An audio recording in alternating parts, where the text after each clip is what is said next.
मन किस्मत वाली की चनखुरी गांव में माता कौशल्या है। हमारे गाँव में देखे मिला थे, अंते जान नहीं लगा। छत्तीसगढ़ के चंदखुरी ग्राम में निर्मित है विश्व का पहला और एकमात्र भगवान श्री राम जी की माता कौशल्या का ये मंदिर। तो भगवान राम का ये ननिहाल है, इसलिए हमारे छत्तीसगढ़ में भांचा लोगों को राम का रूप मान करके उनकी पूजा करते हैं, इसलिए हम लोग कहते हैं भांचा राम। पहले यहाँ कुछ नहीं था, केवल माँ का मंदिर था। आसपास जो है बेर का बड़े बड़े पेड़ थे। यहाँ पर जो केसरिया का फूल यहाँ पर चारों तरफ छाया हुआ था। तो यहाँ लोग जो हैं आने में लोगों को बहुत कठिनाई होती थी, तो जिसको तैरने आते थे वो आ करके दर्शन करके चले जाते थे। तो हम लोग तैर करके आते थे कभी पूजा करने के लिए। तो अब वो कठिनाई दूर हो गई है।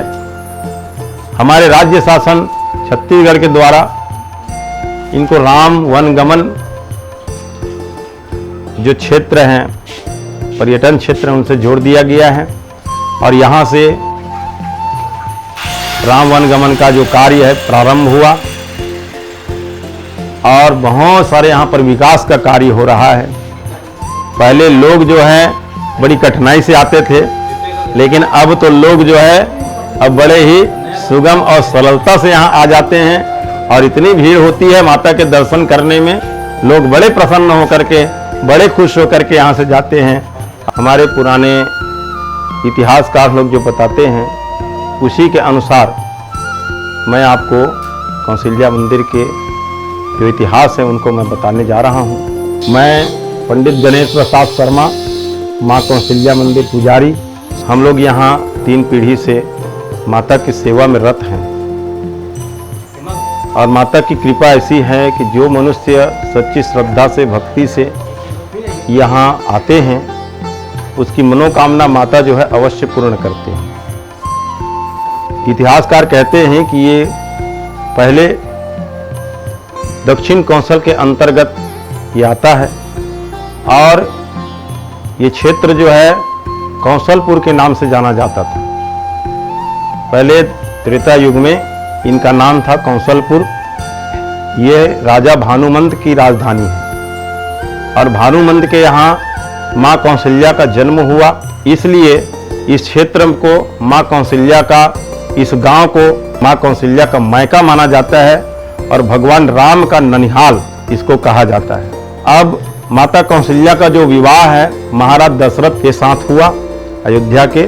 जब भगवान राम वनवास से जब आए, सारी कथा रामायण की आप सब जानते हैं, जब वनवास से आए तो माता कौशल्या ने भगवान राम से कहा कि बेटा अब आपका राज्याभिषेक भी हो गया, अब राजपाट आप संभालिए और हमारा ये चौथापन आ गया है, तो हम वानप्रस्थ आश्रम में जाना चाहते हैं, अपने मुक्ति का साधन बनाना चाहते हैं। इसलिए भगवान राम को कह करके माता कौशल्या अपने इस मैके में, इस सुंदर स्थल पर आए जो चारों तरफ से तालाब से घिरा हुआ है, जल से घिरा हुआ है। इसलिए इसका जल की सेना जिसकी रक्षा करती है, इसलिए इस तालाब का नाम जलसेन तालाब प्रसिद्ध हुआ है। तो माँ कौशल्या यहाँ पर आ गई और कैकेयी माता भी आई और सुमित्रा माता भी यहाँ पर आई। तीनों माताएं जो हैं यहाँ पर तपस्या करने लगी, वानप्रस्थ आश्रम व्यतीत करने लगे। तो पहले क्या होता था कि इस गांव में बहुत, इस तालाब में, इस गांव में बहुत पवित्रता थी, इसलिए माता यहाँ पर रहने लगी। धीरे धीरे कलयुग का प्रभाव बढ़ते गया, तो कलयुग के प्रभाव के बढ़ने के कारण यहाँ अपवित्रता होने लगी। तो 2 माताएं जो हैं इस अपवित्रता के कारण यहाँ से कुछ दूर में एक नकपुरा गांव है, वहाँ जाकर के स्थापित हो गई और उसके ही बगल में एक और गांव है बड़गांव, वहाँ पर जाकर के स्थापित हो गई। जब भी भगवान राम को अपनी माँ से मिलने का या माँ की याद आती थी तो भगवान राम यहाँ पर आते थे और आ करके अपनी माँ के चरणों में कुछ समय बिता करके राजपाट के झंझटों से मुक्त होकर के शांति प्राप्त करते थे। तो भगवान राम का ये ननिहाल है। इसलिए हमारे छत्तीसगढ़ में भांचा लोगों को राम का रूप मान करके उनकी पूजा करते हैं। इसलिए हम लोग कहते हैं भांचा राम। हमारे गांव, हमारे छत्तीसगढ़ की क्या भांचा लोग राम के रूप में हम लोग देखते हैं, राम का स्वरूप देखते हैं, इसलिए उनकी पूजा करते रहते हैं। यहाँ पर थोड़ी दूर में आप बगल में जाओगे तो वहां पर सुसैन वैद्य जी की समाधि है। वो सुसैन वैद्य जो लंका में रहते थे उसका इतिहास ऐसा है, तो आप लोग पूछोगे कि यहाँ लंका से यहाँ सुसैन वैद्य जी कैसे आए, तो कुछ जनश्रुति है। बताते हैं कि जब लक्ष्मण को शक्ति लगी थी उस समय भगवान राम सुसैन वैद्य जी को लंका से इलाज करने के लिए बुलाए। तो सुसैन वैद्य जी इलाज करके जब जा रहे थे, हनुमान जी ने द्रोणागिरि पर्वत को जा करके संजीवनी बूटी लाया, उनको सुसैन नहीं बताया था। अब पूरा उनकी चिकित्सा हो गई, लक्ष्मण जी मूर्छा से बाहर आ गए, तो सुसैन वैद्य जी कहने लगे कि हे राम जी, अब मुझे आज्ञा दीजिए, मैं लंका जा रहा हूं, मैं अपने कार्य में संलग्न होऊंगा। तो भगवान राम ने कहा कि आपने हमारा इतना बड़ा कार्य किया है, तो आप हमसे कुछ वरदान मांग लो। तो सुसैन वैद्य जी ने कहा कि नहीं प्रभु, आपका दर्शन ही मेरे लिए वरदान से बड़ा है, मैं आपसे क्या मांगूंगा, मुझे आपका दर्शन हो गया, मेरे लिए इतना ही बहुत बड़ी बात है। ऐसे कह करके सुसैन वैद्य जी जाने लगे। तो भगवान राम ने कहा कि जिस प्रकार से मेरा बाण अमोघ है, उसी प्रकार का मेरा दर्शन भी अमोघ है, तो आप मुझसे कुछ न कुछ मांगिए, क्योंकि आपने मेरा इतना बड़ा कार्य किया है। तो सुसैन वैद्य जी को भगवान ने जिद किया। भगवान जो है भक्त वत्सल हैं, जो भगवान के नजदीक आते हैं भगवान उसको खाली हाथ नहीं भेजते हैं, ये भगवान का नियम है। तो इसी नियम के तहत भगवान ने कहा कि आप मुझसे कुछ मांगो। तो सुसैन वैद्य जी को बहुत जिद किए, तो भगवान सुसैन वैद्य जी ने भगवान को कहा कि प्रभु, आप मुझे देना ही चाहते हैं, तो कहते हैं जन्म जन्म मुनि जतन कराही, अंत राम मुख आवत नाही। जन्म जन्म तक योगी लोग, तपस्वी लोग पूजा करते रहते हैं, आपका नाम भजन करते रहते हैं, आपका ध्यान करते रहते हैं, फिर भी मरने के समय लोग जो है आपका नाम मुख में आता नहीं है लोगों के। इसलिए मुझे ये वरदान दीजिए कि जब मेरी मृत्यु हो उस समय मैं आपका दर्शन करते करते मैं प्राण को त्यागूं, मेरी मुक्ति हो जाए, क्योंकि जीवन भर मैंने राक्षसों की सेवा किया है, आज मुझे आपकी सेवा करने का अवसर मिला है, तो मेरा सौभाग्य है। इसलिए प्रभु आप मुझे यही वरदान दीजिए।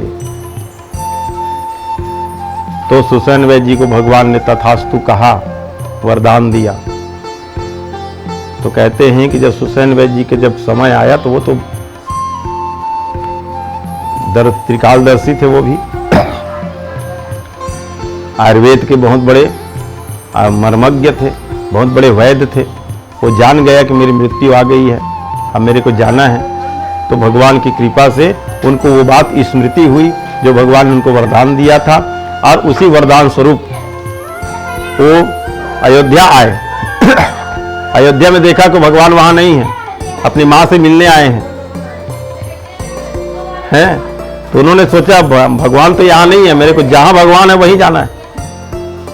तो यहाँ आए और आ करके भगवान के चरणों में अपना मस्तक झुकाया, और भगवान का नाम और भगवान का रूप का दर्शन करते करते सुसैन वैद्य जी यहाँ से फिर संसार सागर से विदा हुए, और उन्हें मुक्ति की प्राप्ति हुई है।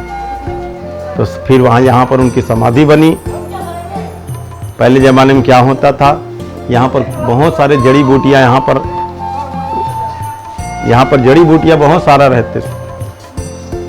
तो धनतेरस के दिन जो आकर के जड़ी बूटी ले जाते हैं और ले जा करके अपना चिकित्सा करते हैं, तो चिकित्सा से बड़े बड़े रोग भी हट जाते थे। लेकिन अब जड़ी बूटियां तो है नहीं। फिर भी यहाँ मान्यता है कि जो मनुष्य सच्ची श्रद्धा से, भक्ति से, प्रेम से माता का और सुसैन वैद्य जी का नाम लेकर के यहाँ से जड़ी बूटी ले जाते हैं, तो उनका जो छोटे मोटे जो रोग हैं वो ही आप समाप्त हो जाता है। अभी भी लोग आते हैं और ला आ करके ले जाते हैं, अपनी चिकित्सा करते हैं। ये माता का छोटा सा इतिहास है। हम उनका क्या गुण गा सकते हैं भाई, हैं? उनकी महिमा अनंत है। कहते ना हरि अनंत हरि कथा अनंता कहें सुने बहुविधि सब संता। अनेक प्रकार के संत जो है अनेक प्रकार की भाषा से, अनेक प्रकार की बोली से, अनेक प्रकार के दृष्टांतों से माता का और भगवान का जो महिमा गाते रहते हैं।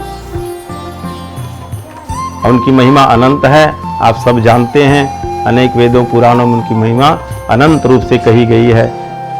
बस यही आप भी श्रद्धा रखिए, भगवान के लिए भक्ति करें। और आप सभी दर्शकों को, भगवान के भक्तों को माता के मंदिर का दर्शन अवश्य करना चाहिए। और आप जरूर आइए और आकर के माता का दर्शन करके पुण्य लाभ प्राप्त करें। जय कौशल्या माता, जय श्री राम।